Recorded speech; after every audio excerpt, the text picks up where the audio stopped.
Assalamualaikum warahmatullahi wabarakatuh. Halo guys, apa kabar kalian semua? Terima kasih karena kalian udah ngeklik lagi video ini dan balik lagi di channel gua bersama gua Randy Yansah. Nah, untuk cerita kali ini gua bakal nyeritain biografi lagi nih dari salah satu pengusaha sukses di tanah air ini. Nah, buat produk dia kalian pasti udah tahu banget yang namanya PT Indofood yang memproduksi Indomie.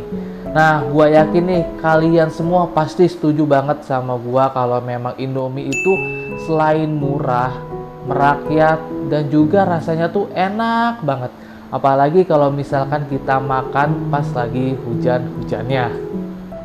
Jadi siapa sih pengusaha tersebut? Kita masuk aja langsung ke ceritanya.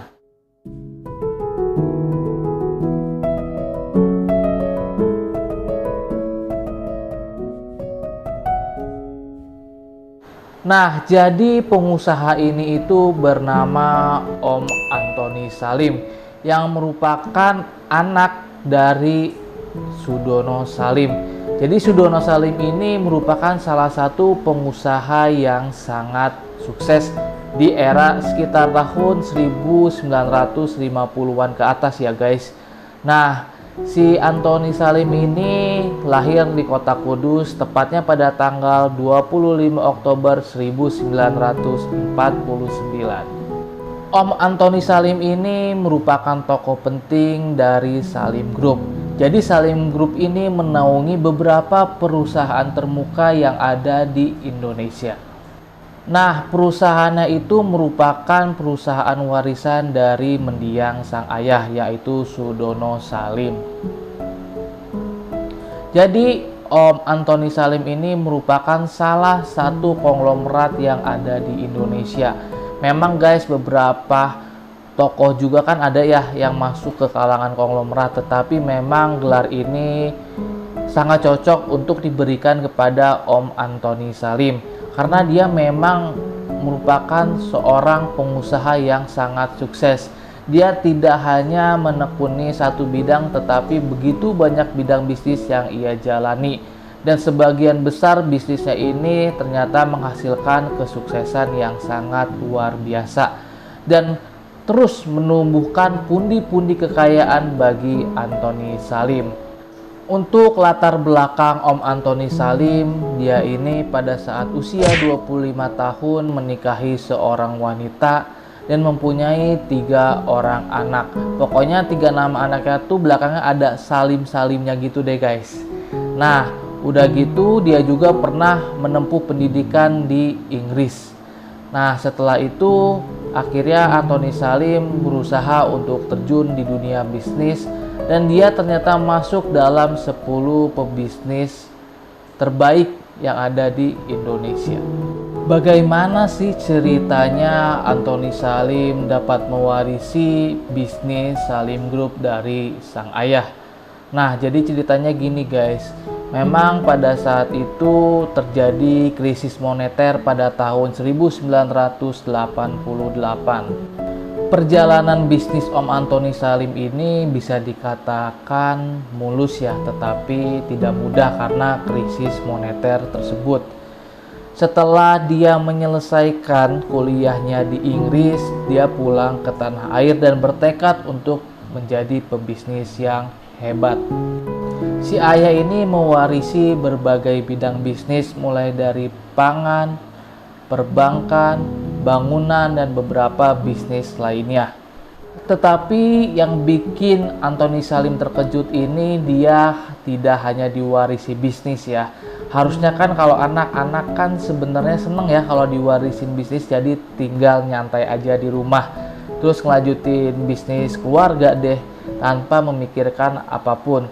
Beda dengan Om Antoni Salim, ternyata dia diwarisi hutang juga sebesar 55 triliun. Ya, itu merupakan angka yang sangat besar pada saat itu, guys. Di sini Anthony Salim cukup terkejut ya, karena kan memang pada saat itu Salim Group hampir bangkrut karena hutangnya tersebut. Nah, keadaan keuangan yang sangat miris ini membuat Anthony Salim harus berpikir keras, memutar otak. Jadi dia memutuskan untuk menjual beberapa anak perusahaan seperti Bank BCA, PT Indomobil, dan juga PT Indosemen agar keuangan perusahaan ini membaik dan bisa diselamatkan gitu guys. Tetapi dia juga menahan dua perusahaannya ini agar tidak dijual, yaitu PT Indofood dan juga PT Bogasari. Yang dimana PT Indofood ini kan memproduksi Indomie, Sarimi, dan beberapa hal macam makanan lainnya yang biasa kita konsumsi sehari-hari. Sebagai pebisnis yang handal, Om Anthony Salim menyadari betul bahwa beberapa perusahaan yang ia jual ini memiliki potensi berkembang di masa yang akan datang. Kalian bisa lihat sendiri kan BCA di sekarang, gimana nggak besar tuh bank swasta BCA. Nah, oleh karena itu Om Anthony Salim ini walaupun menjual beberapa perusahaannya, dia tetap memiliki sebagian kecil saham di perusahaan-perusahaan yang dia jual. Selanjutnya guys, ternyata di tangan dingin Om Anthony Salim, PT Indofood beserta PT Bogasari ini memiliki kesuksesan yang sangat luar biasa. Memang guys, untuk membalikan keadaan dari keadaan terpuruk hingga bangkit kembali itu bukanlah hal yang mudah bagi seorang pengusaha, apalagi perusahaannya sebesar perusahaan yang Om Anthony Salim pimpin. Karena Om Anthony Salim ini berhasil membalikan keadaan, membuat kedua perusahaan yang dia pimpin ini menjadi perusahaan yang sangat besar guys. Produk-produknya juga bisa menguasai pasar pangan yang ada di Indonesia. Nah, setelah itu ternyata Anthony Salim ini tidak hanya berhenti di situ, dia pun merambah ke berbagai bidang bisnis lainnya. Nah, salah satu bisnis dia yang biasa kita lihat sehari-hari itu adalah Indomaret. Ya, itu merupakan salah satu bisnis yang cukup besar bagi Om Anthony Salim. Dia pun ternyata memegang waralaba KFC yang ada di Indonesia. Dari begitu banyak perusahaan dan ada waralaba yang ada di Salim Group, itu membuat kekayaan Om Anthony Salim sangat tinggi, dan bisa kita bilang Om Anthony Salim ini bisa membalikan keadaan dengan cukup cepat guys. Menurut catatan di tahun-tahun sebelumnya, kekayaan Om Anthony Salim ini dapat menyentuh di angka 77 triliun rupiah dan menempatkannya pada 10 orang paling kaya di Indonesia. Jadi pembelajaran yang bisa kita ambil nih dari cerita Om Anthony Salim, kita ini harus selalu semangat guys.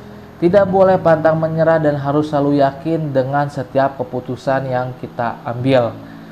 Kita bisa lihat kan bahwa Om Anthony Salim tadi membuat keputusan untuk menjual beberapa perusahaannya, walaupun dia memiliki juga sebagian kecil saham dari perusahaan yang dia jual.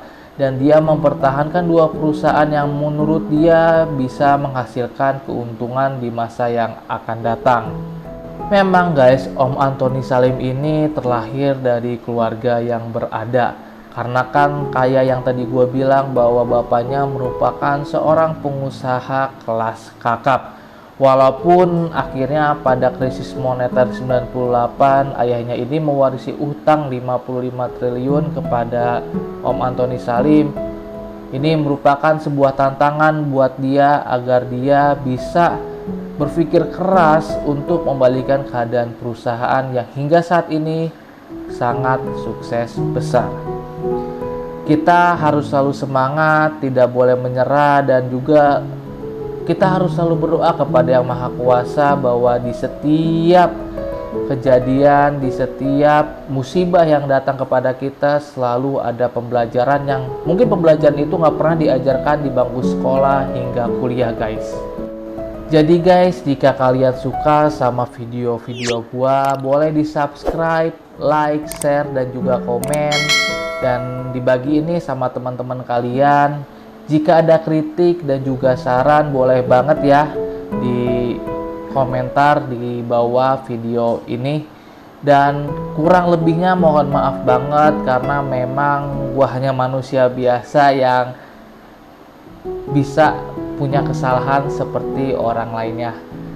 Assalamualaikum warahmatullahi wabarakatuh. Dadah.